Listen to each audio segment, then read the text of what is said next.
بسم اللہ الرحمن الرحیم۔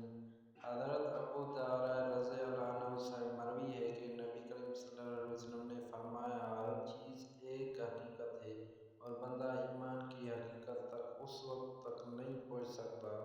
جب تک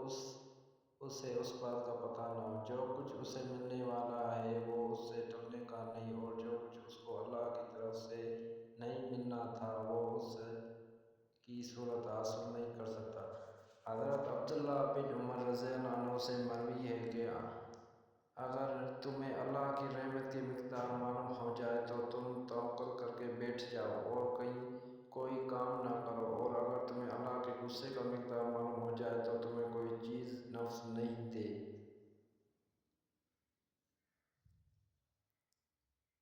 حضرت امام عمران بن حسین رضی اللہ عنہ سے مروی ہے کہ انہوں نے ایک آدمی کو دیکھا جس کے ہاتھ میں پیتل کا ایک گھڑا تھا۔ انہوں نے اس سے کہا، یہ کیا ہے؟ اس نے کہا،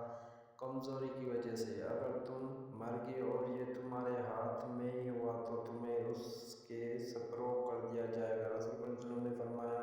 وہ شخص ہم میں سے نہیں جس نے بدشگونی لی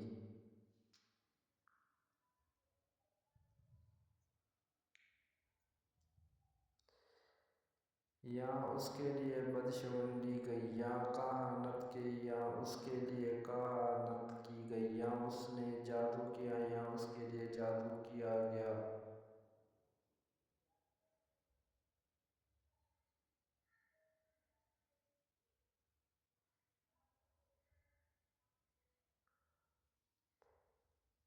حضرت عبداللہ بن عمر رضی اللہ عنہ سے مروی ہے کہ جس شخص نے لوگوں میں اپنے عمل کی تشریح کی، اللہ تعالیٰ اسے بھی قیامت کے دن اپنی مخلوق کے سامنے مشہور کر دے گا اور اسے حقیر و ذلیل کرے گا۔